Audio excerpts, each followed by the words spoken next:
찰리 채플린의 모던 타임즈라는 영화를 보면 채플린이 하루 종일 컨베이어 벨트 앞에서 나사 돌리는 장면이 나옵니다. 이것은 일이 철저하게 분업화된 현대사회 일터의 모습을 잘 보여주고 있습니다. 일터에서 일을 하다 보면 왜 이 일을 해야 하는지 의미도 잘 모르겠고 억지로 해야 하는 경우가 자주 생깁니다.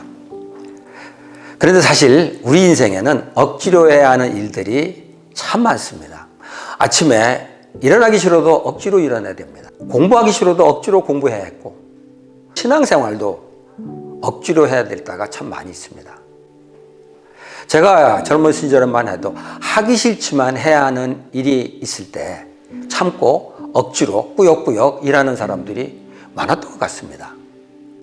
근데 요즘 사람들은 하기 싫은 일을 그냥 안 하고 마는 것 같습니다. 그러면서 이렇게 질문하죠. 하기 싫은 일을 억지로 해야 하나요? 물론 저항하기 싫은 일이라면 포기하는 것도 한 가지 방법입니다. 그러나 반대로 하고 싶은 일만 하고 살 수 없다는 것도 현실인 것을 인정해야 됩니다. 이렇게 하기는 싫지만 해야 하는 일에 대해서 성경은 어떻게 가르칠까요? 첫째, 억지로 하지 말고 이왕 하는 일이면 즐겁게 하라고 가르칩니다. 사도 바울이 예루살렘 교회 성도들이 기근을 당해서 구제가 필요한 상황이 되자 고린도 교회 성도들에게 헌금을 요청하면서 이렇게 말합니다. 각각 마음에 정한 대로 하고 아까워하면서 내거나 마지못해서 하는 일은 없어야 합니다. 하나님께서는 기쁜 마음으로 내는 사람을 사랑하십니다. 헌금이든 구제든 마음에서 우러나와야 되는 것이지 체면 치레를 위해서 억지로 한다면 그 가치가 떨어진다는 얘기입니다. 하나님은 헌금을 많이 하더라도 억지로 하는 것보다는 오히려 많이 혹 못하더라도 즐겨내는 사람을 사랑합니다. 이 원리는 우리 생활의 다른 영역에도 적용이 됩니다. 내가 하지 않아도 되는 일이면 모르지만 어차피 할 일이라면 억지로 하지 말고 즐겁게 하는 것이 좋다는 겁니다. 억지로 하면은 일하는 전체 분위기도 망치고 결과도 별로 좋지 않죠. 무엇보다 자기 자신에게 좋을 게 하나도 없습니다. 직장에서 별로 내키지 않는 일을 해야 한다면 차라리 적극적으로 그 일에 임하는 것이 바람직합니다. 물론 그러기 위해서는 사고의 전환이 필요할 겁니다. 어차피 해야 하는 일이면 그 일을 즐기는 방법을 한번 찾아보는 거죠. 지루하고 무의미한 일의 경우 억지로라도 그 일의 의미를 찾아보고 지루한 중에도 재미있는 요소를 찾아보는 겁니다. 그런 노력을 하다 보면 자신도 기분이 조금 좋아지고 아마 시킨 사람들도 기분이 좋아질 수 있을 겁니다. 사고의 전환을 통해서 삶을 즐겁게 만들 수도 있고 일도 의미 있고 재미있게 만들 수 있을 겁니다.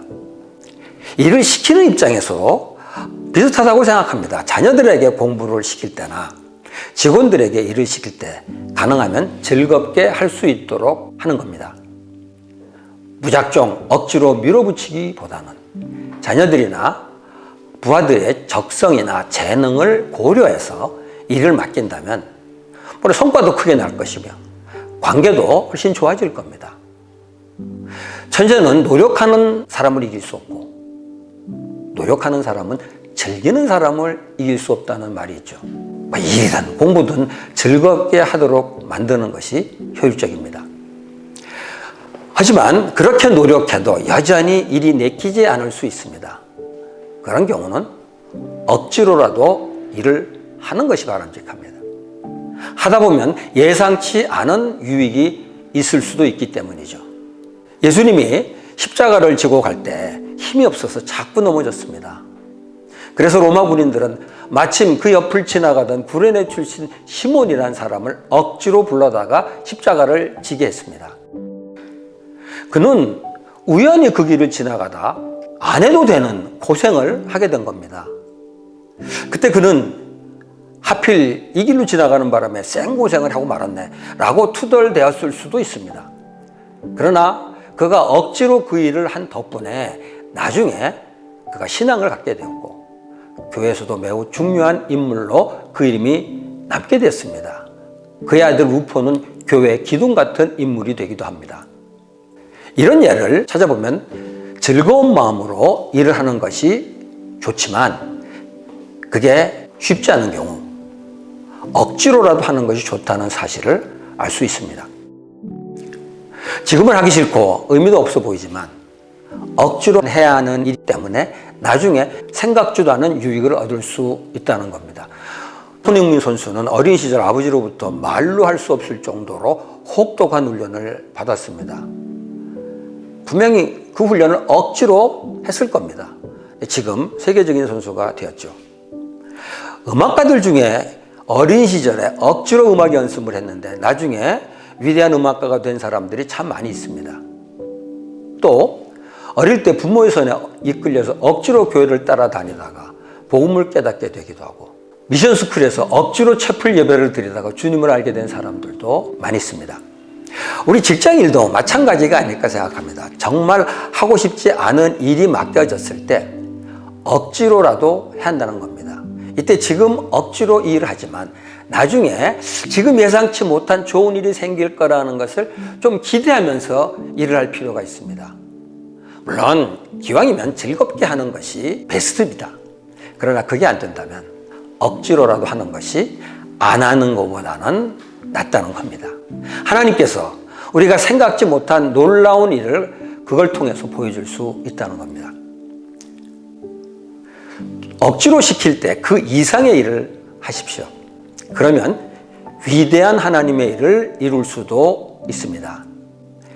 상산수훈에서 예수님은 누가 너더러 억지로 우리를 가자고 하거든 심리를 같이 가주어라 라고 말씀하셨습니다. 만일 다른 사람이 여러분들에게 내키지 않는 일을 요구한다면 요구하는 것을 들어줄 뿐 아니라 그 이상의 일도 하라는 말씀입니다.